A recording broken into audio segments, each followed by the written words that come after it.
Assalamualaikum warahmatullahi wabarakatuh. Saya Elvina Hairunisa dengan NIM P071311248081. Saya dari Prodi Sarjana Terapan Gizi dan Dietetika jurusan Gizi Poltekkes Kemenkes Mataram.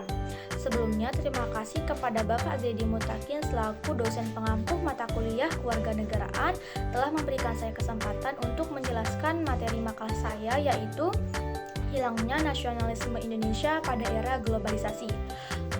Pada video kali ini, saya akan menjelaskan ada 3 submateri. Yang pertama yaitu lahirnya nasionalisme Indonesia, yang kedua pentingnya nasionalisme Indonesia, dan yang ketiga yaitu pengaruh globalisasi terhadap nilai nasionalisme generasi muda. Selamat menyaksikan. Di era serba modern, serba terbuka, paham nasionalisme semakin terkikis oleh paham globalisasi. Kondisi tersebut hampir terjadi di semua negara di dunia, tak terkecuali di Indonesia saja. Secara umum, nasionalisme muncul tatkala seseorang dihadapkan pada 2 atau lebih pilihan yang mengharuskannya memilih hal yang berkenan dengan kewarganegaraan. Suatu kelompok yang secara hayal ada keterkaitan warga negara dari suatu bangsa.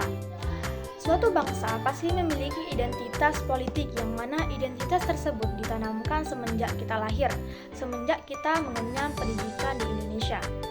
Di Indonesia sendiri, penanaman konsep identitas politik diwujudkan pada diselenggarakannya peringatan-peringatan yang berkaitan dengan jati diri bangsa. Misalnya, peringatan Sumpah Pemuda, 17 Agustus 1945, dan upacara Satu Hari Senin, dan sebagainya. Langsung saja pada materi pertama, yaitu lahirnya nasionalisme bangsa. Pergerakan nasionalisme di Indonesia ketika lahirnya Budi Utomo pada tahun 1908. Kemudian muncul organisasi lainnya seperti Sarekat Islam, Perhimpunan Indonesia, Partai Nasional Indonesia, dan organisasi pemuda seperti Jong Java, Jong Ambon, Jong Sumatera. Semangat nasionalisme mendapat kulminasi pada saat Sumpah Pemuda tahun 1928 yang mengilhami lahirnya konsep bertanah air Indonesia, berbangsa Indonesia, dan berbahasa Indonesia. Sumpah Pemuda menandakan bahwa bangsa Indonesia adalah bangsa yang kuat dan menjunjung tinggi nilai nasionalisme. Setelah Indonesia merdeka, konsep nasionalisme Indonesia dipertegas dalam bentuk dasar negara Indonesia, yaitu Pancasila, Undang-Undang Dasar 1945, dan semboyan Bhinneka Tunggal Ika. Selanjutnya materi kedua yaitu pentingnya nasionalisme bagi generasi muda. Sebenarnya apa itu nasionalisme? Nasionalisme dapat diartikan sebagai suatu paham yang menganggap kesetiaan tertinggi atas setiap pribadi harus disertakan kepada negara. Kebangsaan atau sebagai sikap mental dan tingkah laku individu maupun masyarakat yang menunjukkan adanya loyalitas dan pengabdian yang tinggi terhadap bangsa dan negaranya, yaitu tentunya rasa cinta tanah air yang tidak berlebihan. Bagaimana dengan kondisi sekarang? Di zaman serta teknologi atau era globalisasi saat ini, rasa nasionalisme mulai berkurang, terutama di kalangan pelajar. Budaya dan teknologi dari luar mulai menghiasi kebiasaan pelajar saat ini. Generasi muda Indonesia adalah generasi penerus bangsa.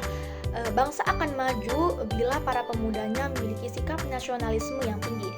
Namun seiring perkembangan zaman yang semakin maju malah menyebabkan semakin memudarnya rasa nasionalisme dikarenakan adanya pengaruh barat yang sedang melanda generasi muda di Indonesia.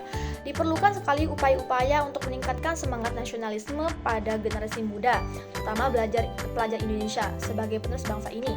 Banyak sekali cara yang dapat dilakukan dengan meningkatkan rasa nasionalisme. Salah satunya adalah memaku pendidikan Pancasila dan kewarganegaraan yang diperoleh melalui pembelajaran sekolah. Selain itu juga dapat dilakukan dengan pembiasaan menyanyikan lagu Indonesia Raya, dan penghormatan pada bendera merah putih, dan penggunaan bahasa Indonesia yang baik dan benar.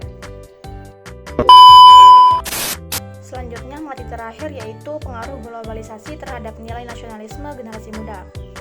Pengaruh globalisasi kontemporer terhadap nilai nasionalisme generasi muda.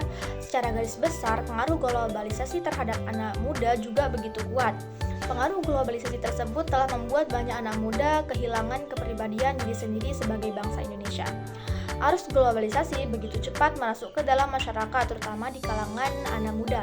Pengaruh globalisasi tersebut telah membuat banyak anak muda kehilangan kepribadian sebagai bangsa Indonesia. Hal ini ditunjukkan dengan gejala-gejala yang muncul dalam kehidupan kehidupan sehari-hari di generasi muda di Indonesia sekarang.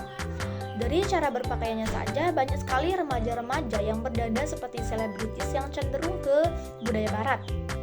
Mereka menggunakan pakaian yang minim bahan yang memperlihatkan bagian tubuh atau lekukan tubuh yang seharusnya tidak kelihatan.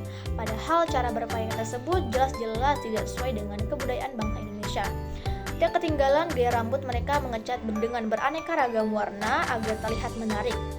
Tidak banyak remaja yang melestarikan budaya bangsa dengan mengenakan pakaian yang sopan sesuai dengan kepribadian bangsa Indonesia. Adapun contoh lain adanya geng motor anak muda yang melakukan tindakan kekerasan yang mengganggu ketentraman masyarakat. Moral generasi bangsa menjadi rusak.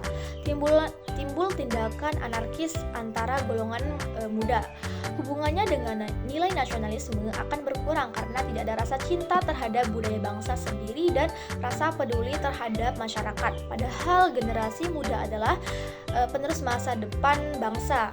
Akibatnya jika penerus bangsa tidak memiliki rasa nasionalisme berdasarkan analisis dari uraian di atas, pengaruh negatif globalisasi lebih banyak daripada pengaruh positifnya. Oleh karena itu diperlukan antisipasi pengaruh negatif globalisasi terhadap nilai nasionalisme.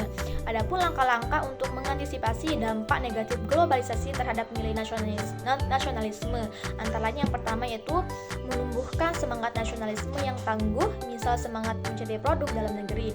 Yang kedua yaitu menanamkan dan mengamalkan nilai-nilai Pancasila dengan sebaik-baiknya. Dan yang ketiga yaitu menanamkan dan melaksanakan ajaran agama dengan sebaik-baiknya. Dan yang keempat yaitu mewujudkan supremasi hukum, menerapkan dan menegakkan hukum dalam arti sebenar-benarnya dan seadil-adilnya. Selektif terhadap pengaruh globalisasi di bidang politik, ideologi, ekonomi, sosial budaya, dan bangsa.